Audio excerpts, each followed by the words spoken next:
Hey, good morning. Good afternoon, whatever.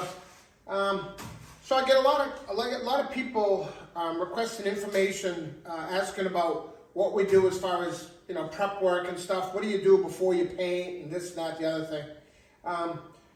What I'm going to tell you is this: there's no shortcuts. There's no easy way of painting a hard-edge lathe. If you want to paint your lathe with a paintbrush, if you want to do whatever you want to do, that's fine. But if what you're asking me is to give advice on how to paint the machine, what I'll tell you is this. With metalworking machinery, the oil and stuff literally can get into the base. It can get into the metal underneath the paint. It can wreak havoc on the machine. Okay, so what you want to do is you want to get all the paint off, get the machine completely degreased, and get all the paint off. I mean, it's a ton of work, but it's the way we do it because we have a reputation and we want to kind of keep that, But if you want to get the paint off as quickly as you can, I'm going to give you some quick tips to do that, okay? So as far as degreasing goes, I'm not promoting Home Depot. I'm not promoting anybody. I don't even care if you like or you subscribe or any of that other stuff, all right? I don't have a million viewers. I don't have a million of anything. So I'm just here to help people. So we use a Zep industrial degreaser that's sold at Home Depot. And we use these industrial strength Scotch-Brite pads. Now you can get the brown ones. You can get the red ones. You can do whatever you want. But these happen to be at Home Depot and they work really good for degreasing the machine. So we use these scrubbing pads along with the purple degreaser. We dilute that a little bit, spray it all over the machine, and get all that grime and crap off the machine. All right, now, you got the nice clean machine to work with. Now we use a Bahco, B-A-H-C-O. It's sold on Amazon. It's a Bahco 2.5-inch scraper. Any more than 2.5 inches, and you wear yourself out trying to drag your arm across the strip of too much paint all at the same time. So 2.5 inches seems to work just fine for us, okay?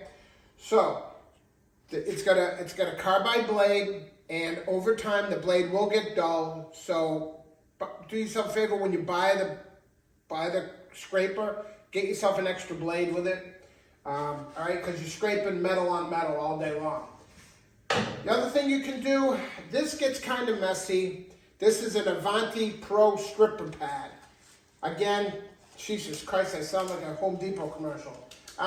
This is a 4.5-inch Avanti Pro. I don't know if you can see this or not, but this is sold at Home Depot, black stripping pad, and you literally can use an angle grinder and go over the whole machine with this if you're outside. If you're inside, forget about it. The whole place is gonna be covered in dust. The dust from this is unbelievable. So we use a palm sander most of the time because our palm sander, we have a vacuum that we can hook up to it. Get yourself a palm sander, like a DeWalt palm sander, and you can hook your vacuum out. You can hook your shop vac to it, and you keep the dust down, so you don't destroy your garage and cover everything with dust. But anyway, another tip. 60 grit sandpaper, which is what we use to do the stripping. You can buy Diablo sandpaper. If you go to Home Depot, you'll see it's a red sandpaper and it looks like a mesh. It's kind of weird looking, right? But the nice thing about it is you don't have to poke the holes in it for the palm sander. You can just put it right on quarter sheets, right? You cut it and you put it right onto the palm sander and you hook up the vacuum and it can suck all the dust right through. So the sandpaper will last you about 3 times as long. You pay a little bit more, but it will last you a lot longer, okay? So that's Diablo. Look that up. It's red, and you might be able to buy it in quarter sheets. I think my guy found it in quarter sheets the last time, which was awesome. It's already cut. You don't have to dick around with cutting it, okay? All right, so you get all the paint off the machine. You get all the machine done. Obviously, I forgot something. Hold on. All right. So this is just a surface cleaner. After you get all the metal, all the paint stripped off, then you have to clean the metal one more time because your grubby little hands have been all over it. You're reaching down, you're picking up a tool or something, and you're going to have grease on your hands. So you have to use a surface cleaner. This is FT200. It's sold by Sherwin-Williams. All right, so you can go to your local Sherwin-Williams place or ask them if they can get it in for you. Basically, it's the same stuff. It's wax, oil cleaner, surface cleaner. Okay, that's all that is. So whatever you want to use. Then we use, after we get it all cleaned off, you tape up everything, obviously. Then we use Slick Sand. This is also by Sherwin-Williams. This is a high build surface primer. Now, they make two versions of it. They make Super Build and they make Slick Sand. Either one sands really easily. They work fantastic. You'll have great luck with either one of them. If they're out of one, just use the other one. I used to use Super Build exclusively. It's all I would use. And then they ran out of it one time. I got the Slick Sand. It works just exactly the same. All right. So you have to mix hardener with this. They'll give you those little tubes of hardener. 1 quart, 1 tube of hardener. Okay. Okay. So that gets your machine all cleaned, degreased, sanded, stripped, primed. And now what you're going to do is you're going to go over the whole machine with 220 sandpaper, okay? Now, you can use a palm sander, which is what some people like to use. My theory about using the palm sander is you're going to start burning through the primer. You're going to start removing primer you don't need to remove. So I tend to do a lot. I sand with a regular old-fashioned sanding block. It takes a lot longer to do it that way, but I'm kind of a perfectionist. So anyway, so sanding, do that however you want. Just don't burn through the primer, okay? You're gonna find that you burn through the primer on anywhere there's an edge. If there's an edge, on the edge here, on the edge right here, you're gonna burn through the primer. So let's try to avoid doing that, okay? If you use primer, high build primer, polyester filler primer, you can dilute it just a little bit using a little acetone. All right, I think they say up to 10% by volume. So on a 32 ounce container, you can, I don't know if you can tell, but I didn't prep for this. I just said, I'm just gonna do this. So, okay, anyway. 3.2 ounces. So just put in like 3 ounces of acetone to the primer. If you want to do that, what you'll find is it lays on a lot flatter. The finish is a lot nicer. It's a little bit less work when it comes to sanding. So reduce it a little bit with acetone. There's your tip, okay? Now, once you get it all sanded, obviously you have to wipe it all back down again with some of this cleaner because your grubby little hands again. You're going to get fingerprints and oil from your hands and stuff onto the primer. So you want to wipe every square inch of everything down with the cleaner. We use white ball. I think they're called W60. Crap, I don't have the number.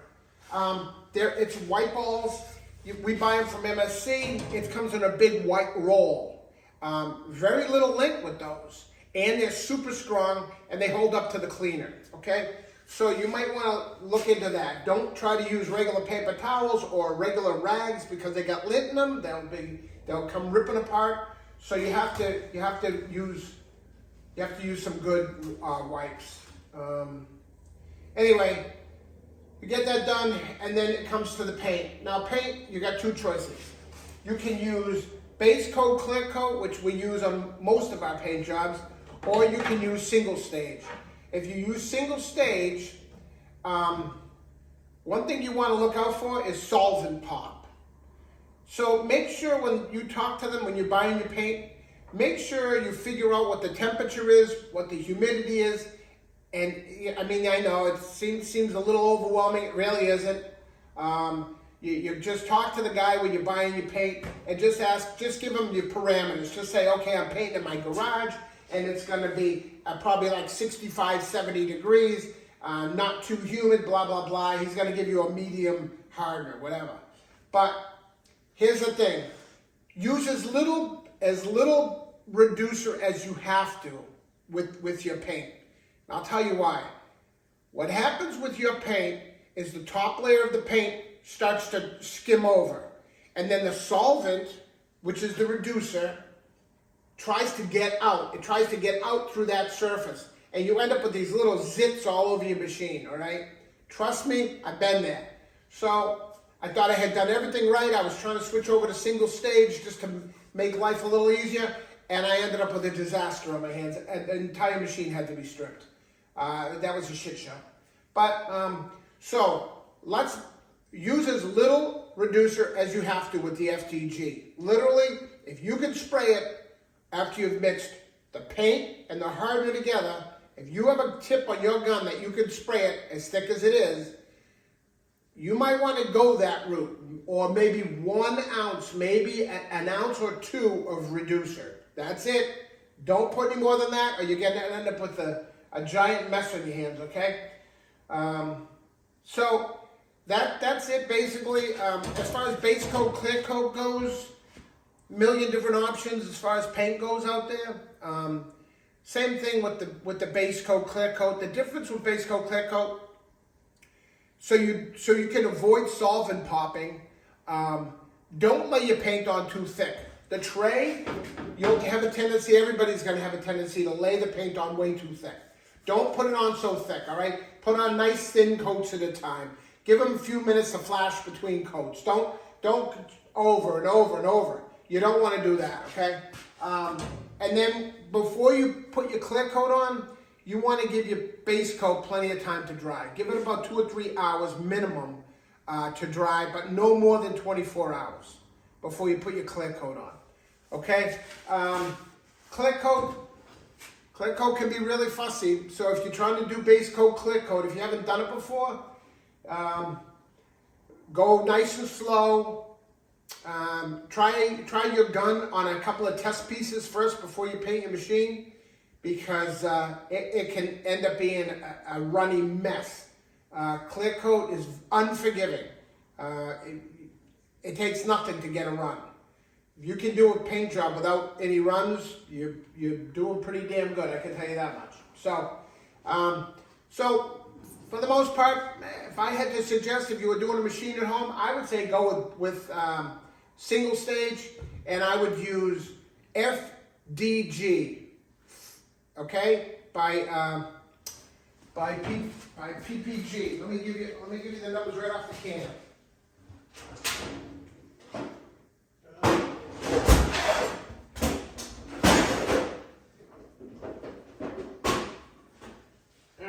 So this is FDG number 1. Okay, it's called FDG 5.0. I don't know why. It's single stage FDG 5.0. It's a Delfleet paint, and it's sold by PPG. I have a paint code here. Let me see. And I use paint code. Are you ready? This is what everybody's waiting for. 307630. All right, that's as close to hard-inch gray as you're ever gonna get. Just trust me on that one, because I've tried about 15,000 different combinations of colors. All right, that's it though. Brand code 307630. I think it has something to do with the Canadian mailbox gray or something ridiculous like that. But anyway, again, not too much reducer. Not too much reducer. You have to mix it together with hardener in the equal amounts, 4 to 1, I think it is on that paint. And I use F3270. All right, medium solids hardener. Okay, also by Delfleet. All right, so now you got the rest of the story. So that's it as far as painting hard-inch goes. I mean, it's a shit ton of work, just to be honest. But you can do it. And if you do have questions, the number's right on the shirt. You can't miss it, right? If you do have questions, feel free to call us. 508-612-9593.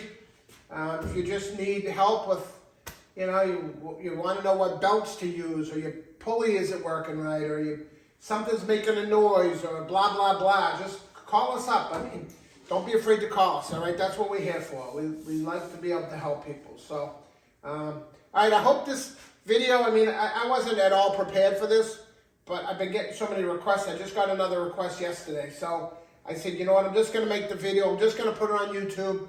And as far as likes and subscribing and all that other stuff, I don't know anything about any of that stuff. So if you like me, if you subscribe, it makes no difference to us. So anyway, I'm Paul, and I approve this message. I couldn't resist. Have a good day.